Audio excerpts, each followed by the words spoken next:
Hello students, आज की class में आपका स्वागत है। भारत के संविधान का निर्माण। पिछले वीडियो में आपने इसके पाठ को देखा था। इस वीडियो में हम इसके प्रश्नोत्तर देखते हैं। संविधान में मुख्य रूप से किन विषयों को सम्मिलित किया जाता है? संविधान में मुख्य रूप से मौलिक अधिकार, नीति निर्देशक तत्व, मूल सिद्धांत व कर्तव्यों को सम्मिलित किया जाता है। प्रश्न दूसरा, किसी देश के लिए कानून कौन बनाएगा और कैसे? इसे संविधान में दर्ज करना क्यों जरूरी है? किसी भी देश की संसद वहाँ के कानून निर्माण का कार्य करती है और उसके निर्वाचित प्रतिनिधियों के द्वारा कानून का निर्माण किया जाता है। इन कानूनों में लिखी गई बातों को संविधान में दर्ज करना इसलिए आवश्यक है ताकि देश की न्याय व्यवस्था सुचारू रूप से चलती रहे और अगर किसी प्रकार का संशोधन किया जाना है तो इसका वर्णन संविधान में होना अत्यंत आवश्यक है। प्रश्न तीसरा, भारत और नेपाल के संविधान निर्माण के संदर्भ में क्या अंतर और समानताएं हैं? उत्तर, अंतर। भारतीय संविधान का निर्माण विदेशी शासन से मुक्त होने के बाद एक संविधान सभा द्वारा किया गया था, जिसमें देश के सभी क्षेत्रों के प्रतिनिधि शामिल किए गए थे। भारतीय संविधान सभा का गठन ब्रिटिश संसद द्वारा भेजे गए कैबिनेट मिशन की सिफारिशों के अनुसार हुआ था, जबकि नेपाल का संविधान निर्माण नेपाल में राजशाही के विरुद्ध हुए आंदोलन के परिणाम स्वरूप हुआ था। इस संविधान सभा का निर्माण 7 राजनीतिक दलों ने मिलकर आम सहमति से किया था। संविधान निर्माण के साथ यहाँ राजशाही समाप्त हुई थी, जबकि भारत में विदेशी शासन समाप्त हुआ था। समानता। भारत और नेपाल के संविधान के संदर्भ में समानता यह थी कि दोनों ही संविधान सभाओं का उद्देश्य एक लोकतांत्रिक संविधान का निर्माण करना था। साथ ही दोनों ही संविधान सभाओं का उद्देश्य एक धर्मनिरपेक्ष राज्य की स्थापना करना था। प्रश्न चौथा, संविधान सभा का गठन किस सीमा तक लोकतांत्रिक था? संविधान सभा का गठन पूर्ण रूप से लोकतांत्रिक तो तब होता जब सभी वयस्कों के मताधिकार के द्वारा संविधान सभा का गठन होता, लेकिन उस समय स्थिति ऐसी थी कि इसमें समय बहुत ज़्यादा लगता और संविधान सभा का गठन तत्काल नहीं हो पाता। अतः निर्णय लिया गया कि 1935 ईस्वी के भारत शासन अधिनियम के आधार पर चुनी गई प्रांतीय विधानसभाओं का उपयोग निर्वाचक मंडल के रूप में किया जाए, अर्थात सीधे चुनाव न करवाकर पहले से चुनी हुई प्रांतीय सभाओं के प्रतिनिधि चुनकर संविधान सभा का गठन किया जाए। अतः समय व परिस्थितियों के अनुसार जितने लोकतांत्रिक तरीके से संविधान सभा का गठित किया जा सकता था किया गया। अतः संविधान सभा का गठन पूर्णतः लोकतांत्रिक था। प्रश्न 5वां, संविधान सभा ने संविधान निर्माण में लोगों की भागीदारी को बढ़ाने के लिए क्या कदम उठाए? संविधान की मुख्य विशेषताओं के संबंध में प्रश्नावली सभी प्रांतीय विधानसभा, विधानमंडल और केंद्रीय विधानमंडल के सदस्यों को भेजी गई। अल्पसंख्यक एवं मौलिक अधिकार परामर्श समिति की प्रश्नावली पारदर्शिता के साथ समाचार पत्र पत्रिकाओं में के माध्यम से जनता तक चर्चा के लिए संचालित की गई। समाचार पत्रों तथा आम सभाओं में इन प्रश्नों व विभिन्न प्रस्ताव पर चर्चा और विचार विमर्श किया गया तथा पत्रों के माध्यम से समितियों तक पहुंचाया गया। इस प्रकार संविधान सभा के कार्य जन चर्चा का विषय बन गए। सभी की राय को महत्व दिया गया तथा व्यापक वाद विवाद के पश्चात आम सहमति बनाई गई। इस प्रकार विभिन्न तरीकों से संविधान निर्माण में लोगों की भागीदारी बढ़ाई गई।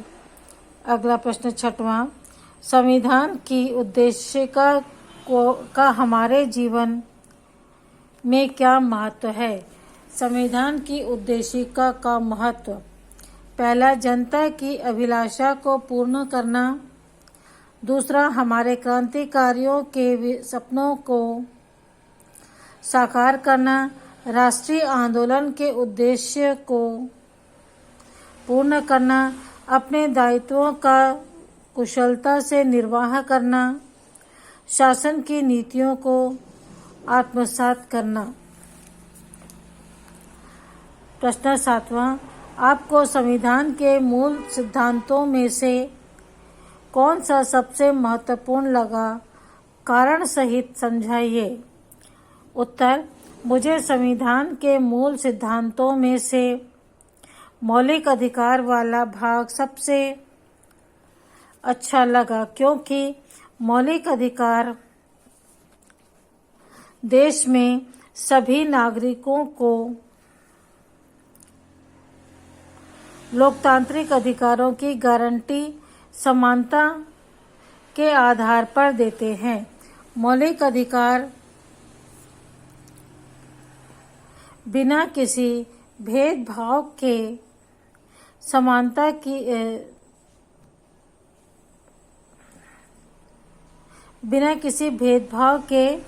समानता की स्थापना करने में सहायक होते हैं। यह सभी नागरिकों को जातीय, धार्मिक एवं रोजगार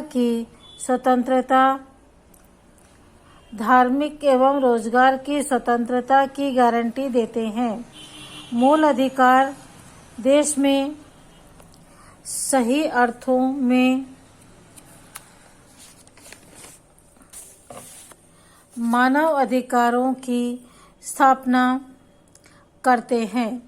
इस कारण ये संविधान के सिद्धांतों में सबसे महत्वपूर्ण है। आंतरिक प्रश्न: पहला, स्वतंत्र भारत के संविधान और 1935 के अधिनियमों में किस तरह के अंतर थे? ये अंतर क्यों थे? उत्तर, स्वतंत्र भारत के संविधान और 1935 के अधिनियम में अंतर। स्वतंत्र भारत के संविधान पहला, सार्वभौमिक मताधिकार। 18 वर्ष के सभी महिला और पुरुष सभी लोकसभा व प्रांतीय विधानसभा के लिए प्रत्यक्ष चुनाव। राज्यपाल, राष्ट्रपति, लोकसभा, राज्यसभा के प्रति उत्तरदायी। भारत की पूर्ण स्वतंत्रता का उल्लेख। राष्ट्रपति के हस्ताक्षर के बिना कानून नहीं बन सकते। 1935 के अधिनियम। सीमित आबादी में मताधिकार। सीमित आबादी को मताधिकार। धर्म विशेष के लिए कुछ सीटें आरक्षित।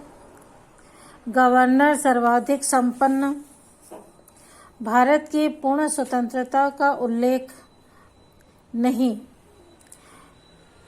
गवर्नर को विधायिका के कानून अमान्य करने की शक्ति। छठवां, 1937 में प्रांतीय विधानसभा का चुनाव। प्रश्न दूसरा, संविधान से आप क्या समझते हैं? संविधान उन सिद्धांतों व नियमों का समूह होता है जिनके अनुसार शासन चलाया जाता है। प्रत्येक राज्य में कुछ ऐसे सिद्धांत तथा नियम निश्चित कर दिए जाते हैं जिनके अनुसार शासन के विभिन्न अंगों का संगठन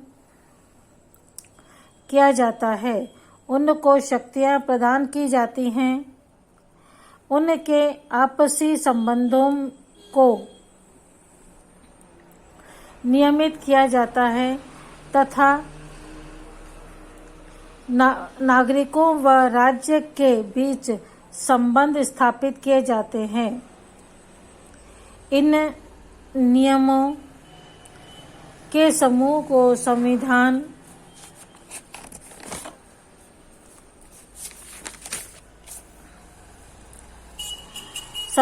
कहा जाता है। अगला प्रश्न, संविधान सभा कैसे गठित हुई? भारतीय नेता काफी समय से यह मांग करते आ रहे थे कि भारत का संविधान बनाने के लिए संविधान सभा बनाई जाए।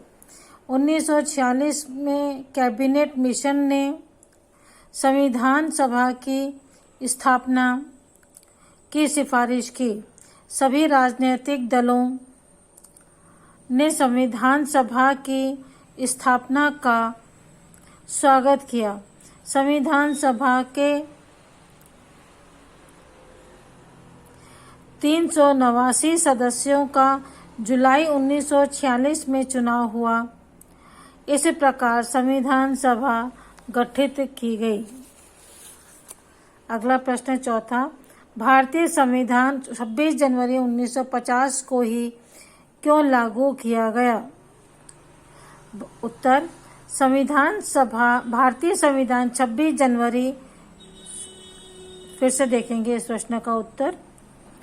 भारतीय संविधान 26 नवंबर 1949 को बनकर तैयार हो गया था, परंतु इसको 26 जनवरी 1950 को लागू किया गया। 26 जनवरी का दिन भारत के इतिहास में एक विशेष महत्व रखता है। 31 दिसंबर 1929 को भारतीय राष्ट्रीय कांग्रेस ने पूर्ण स्वतंत्रता प्राप्ति की शपथ ली थी और 26 जनवरी 1930 को देश में पूर्ण स्वतंत्रता दिवस मनाया गया था।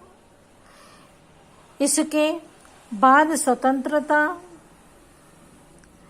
प्राप्ति तक प्रत्येक वर्ष 26 जनवरी का दिन स्वतंत्रता दिवस के रूप में मनाया जाता रहा है। इसलिए संविधान निर्माताओं ने इस की इसी पुण्यतिथि को में नया संविधान लागू किया था।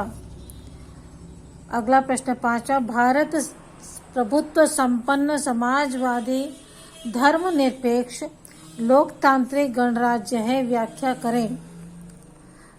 प्रभुत्व संपन्न, इसमें यह अभिप्राय है कि राज्य आंतरिक तथा बाहरी रूप से स्वतंत्र है, वह किसी बाहरी सत्ता के अधीन नहीं है। धर्मनिरपेक्ष, धर्मनिरपेक्ष राज्य का अपना कोई विशेष धर्म नहीं होता। धर्म के आधार पर नागरिकों से कोई भी भेदभाव नहीं किया जाता है। प्रत्येक नागरिक स्वेच्छा से कोई भी धर्म अपनाने और अपने ही ढंग से उपासना करने में स्वतंत्र होता है। समाजवादी, समाजवादी राज्य से भाव ऐसे राज्य से है जिसमें नागरिकों को सामाजिक और आर्थिक क्षेत्र में समानता प्राप्त हो। इसमें धनी निर्धनता भेदभाव नहीं होता। चौथा, लोकतांत्रिक, लोकतांत्रिक राज्य से भाव यह है कि सभी नागरिकों को समान अधिकार प्राप्त है। वे निर्धारित चुनाव द्वारा अपने प्रतिनिधि चुनते हैं जो सरकार का निर्माण तथा संचालन करते हैं। गणराज्य, गणराज्य से भाव यह है कि राज्य का अध्यक्ष कोई बादशाह नहीं होगा, वह निश्चित समय के लिए अप्रत्यक्ष रूप से निर्वाचित राष्ट्रपति होता है। उपर्युक्त सभी विशेषताएं भारत के संविधान में विद्यमान है। इसलिए कहा गया है कि भारत प्रभुत्व संपन्न धर्मनिरपेक्ष समाजवादी लोकतांत्रिक गणराज्य है। बच्चों, इस वीडियो में इतना ही। अगले वीडियो में हम इसके आगे देखेंगे। Okay, bye.